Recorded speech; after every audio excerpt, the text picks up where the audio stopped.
Orthodox Yakobaya പള്ളിത്തർക്കവുമായി ബന്ധപ്പെട്ട് 6 പള്ളികൾ ജില്ലാ കലക്ടർമാർ ഏറ്റെടുക്കണമെന്ന ഹൈക്കോടതി സിംഗിൾ ബെഞ്ച് ഉത്തരവ് സുപ്രീം കോടതി റദ്ദാക്കി.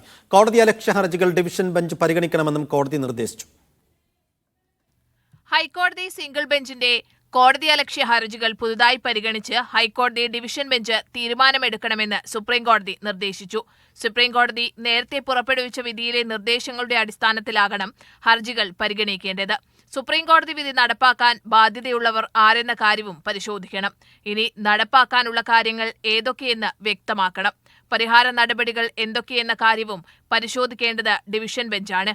കോടതിയലക്ഷ്യ ഹർജിയിൽ ഹൈക്കോടതി ഡിവിഷൻ ബെഞ്ചിന് ഉചിതമായ തീരുമാനമെടുക്കാം. സംസ്ഥാന സർക്കാരും യാക്കോബായ സഭയും നൽകിയ അപ്പീലിലാണ് ഉത്തരവ്. സുപ്രീം കോടതി ഉത്തരവിനെ യാക്കോബായ സഭ സ്വാഗതം ചെയ്തു. എല്ലാ പള്ളികളും പിടിച്ചെടുക്കാനുള്ള ഓർത്തഡോക്സ് സഭയുടെ നീക്കത്തിന് വിധി തടയിടുമെന്ന് കുര്യാക്കോസ് മാർ തിയോഫിലോസ് മീഡിയ വണ്ണിനോട് പറഞ്ഞു.